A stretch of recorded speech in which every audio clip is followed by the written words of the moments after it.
السلام علیکم۔ یہ ایک سوال آیا ہے کہ قرآن میں یہ کہا گیا ہے کہ تم الکتاب کو اس طرح پہچانتے ہو جیسے اپنے بیٹوں کو پہچانتے ہو، تو کیا یہ حقیقی بات ہے؟ قرآن میں ایسا کچھ ہو سکتا ہے؟ کیونکہ اگر ایسا ہے تو پھر یہ قابل عمل نہیں ہے۔ تو آئیے اسی بات کو آج سمجھتے ہیں۔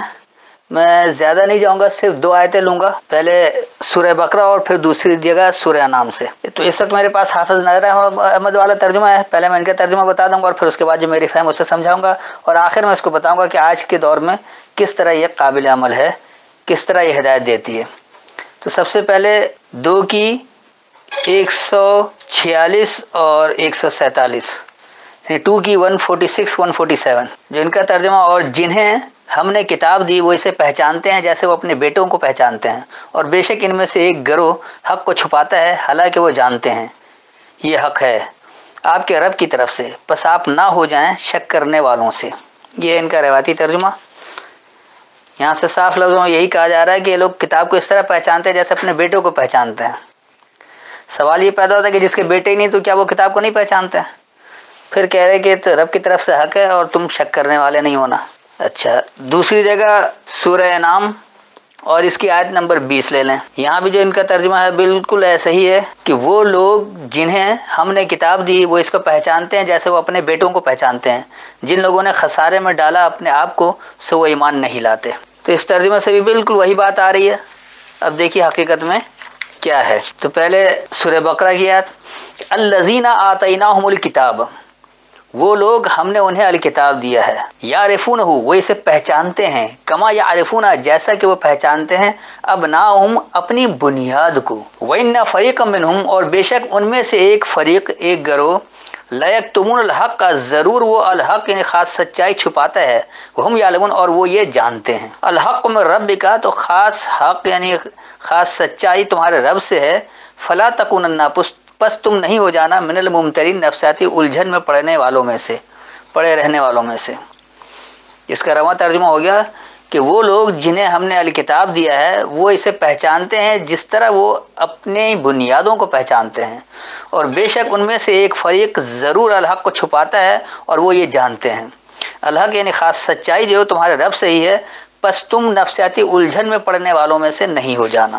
6 کی 20 اس کو دیکھ لیں۔ یہاں ہے الذین آتیناہم الکتاب، وہ لوگ جنہیں ہم نے الکتاب دیا ہے، یعرفون وہ اسے پہچانتے ہیں، کما یعرفون ابناہم جیسا کہ وہ پہچانتے ہیں اپنی بنیادوں کو۔ یہ تو سیم وہی بات ہے۔ آگے آ رہا ہے کہ الذین خسروا انفسہم، تو یہی لوگ ہیں انہوں نے اپنی نفسیات کو خسارے میں ڈالا، فہم لا یؤمنون پس وہ مانتے نہیں ہیں۔ اس کا جو رواں ترجمہ ہو گیا کہ وہ لوگ جنہیں ہم نے الکتاب دیا ہے وہ اسے پہچانتے ہیں جیسے کہ وہ اپنی بنیادوں کو پہچانتے ہیں، اور وہ لوگ انہوں نے اپنی نفسیات کو خسارے میں ڈالا پس وہ مانتے نہیں ہیں، یعنی کتاب کو تو پہچانتے ہیں اس کو مان نہیں رہے ہیں۔ اب آئیے اس کو کس طرح آج قابل عمل ہے، کس طرح سے یہ بات سمجھ میں آتی ہے، اس کو دیکھتے ہیں۔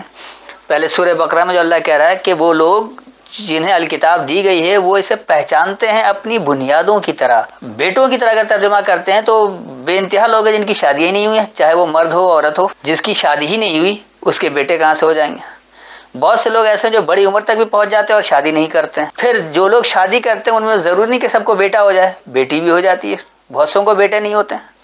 تو صرف بیٹے ہونے سے جس طرح بیٹوں کو پہچانا، تو جس کا بیٹا ہی نہ ہو تو پہچانتا ہی نہیں ہے پھر، اور اس میں تو آدھی آبادی سے زیادہ نکل جائے گی، کیونکہ آدھی آبادی کی تو شادی نہیں ہے، اور جن کی شادی ان میں سے بھی ہر ایک کو بیٹا نہیں ہوتا ہے، تو تقریباً 60-70% تو ایسے ہی نکل جائیں گے۔ تو کیا صرف 30% لوگ قرآن کو پہچانتے ہیں، الکتاب کو پہچانتے ہیں؟ ایسی بات ہی نہیں ہے۔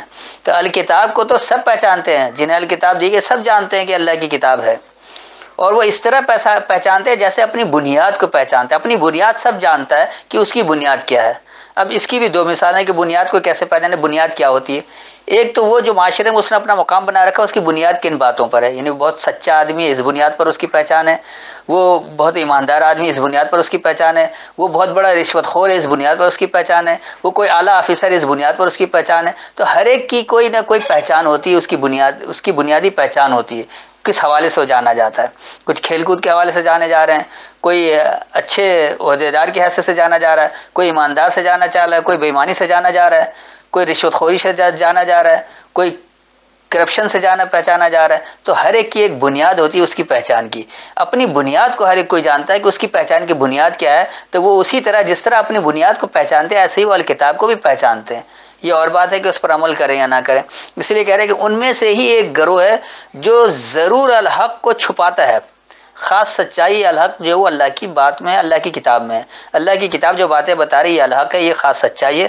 تو یہ ان میں سے ہی ایک گروہ ایسے ہیں، ایک فریق ایسے ہیں جو الحق کو ضرور چھپاتے ہیں اور وہ یہ جانتے بھی ہیں. یعنی جان بوجھ کر حق کو چھپانا. ایک ہوتا ہے کہ لا علمی میں چھپا رہے جس کو پتہ ہی نہیں، جیسے آج کی عوام مسلمان جو ہے، عام مسلمان عوام، اسے نہیں پتہ کہ حق کیا ہے. یعنی اللہ نے نماز پڑھنے کو نہیں کہا ہے، اسے نہیں پتہ، پڑھے چلے جا رہے ہیں، اس سمجھ رہے کہ اللہ کا حکم ہے. لیکن اگر وہ اللہ کی بات سے ہدایت لیں، کتاب کو وہ اپنی بنیاد کی طرح پہچانے کہ کیا کچھ ہے، تو پھر انہیں پتہ لگے گا کہ اللہ صلاۃ کس کو کہہ رہا ہے اور کس عمل کو وہ صلاۃ کا نام دیتا ہے اور کیسے کرنا ہے، کس طرح سے کرنا ہے، اس کے نتائج کیا ہوں گے، سب کچھ اس کو علم ہو جائے گا. لیکن وہ لوگ جان بوجھ کر چھپاتے ہیں کیونکہ اگر حقیقت واضح ہو گئی تو ان کی دکانداری بند ہو جائے گی. تو آگے اللہ خود کہہ رہا ہے کہ یہ جو خاص سچائی تمہارے رب سے ہے، تم اس میں نفسیاتی الجھن میں پڑنے والوں میں سے نہیں ہو جانا ہے. یعنی وہ اس میں الجھن میں نہیں پڑ جاؤ کہ وہ کیسے کرنا ہے، ہمیں زکوٰۃ کتنی دینی ہے، یہ تو اللہ نے بتایا ہی نہیں. غیر اللہ کی کتاب کو پکڑا ہے، یعنی اللہ کے کلام میں موجود نہیں، غیر اللہ کے کلام کو پکڑا ہے. چاہے وہ حدیث کے نام پر ہو، چاہے وہ فقہ کے نام پر ہو، چاہے وہ اماموں کے نام پر ہو، چاہے وہ علماء کے نام پر ہو یا اپنے بڑوں کے نام پر، کسی بھی نام پر ہو، غیر اللہ کی بات کو شامل کرتے ہیں اور اس میں نفسیاتی الجھن میں پڑے رہتے ہیں کہ کیسے کرنا ہے، کیا کرنا ہے. کوئی کہہ رہا ہے 2.5% دینا ہے زکوٰۃ، کوئی کہہ رہا ہے 20% دینا ہے، کوئی کہہ رہا ہے جو ضرورت سے زیادہ سب دے دو. ایک الجھن میں پڑ جاتے ہیں کہ کیا حق ہے کیا نہیں ہے. تو الحق تو اللہ کی کتاب میں موجود ہے، رب سے موجود ہے. آپ رب کے کلمات کو دیکھیں، یہاں سے آپ کو الحق کا پتہ لگ جائے گا کہ صحیح بات کیا ہے اور آپ کی تمام الجھنیں دور ہو جائیں گی. اسی طرح سورہ انعام میں جہاں کہا گیا تو ایک تو وہی بات ہے کہ کتاب کو تو وہ پہچان رہے جس طرح وہ اپنی بنیاد کو پہچانتے ہیں. ہاں، ان لوگوں نے اپنی نفسیات کو خسارے میں ڈال دیا ہے اور وہ اسے مانتے ہی نہیں ہیں.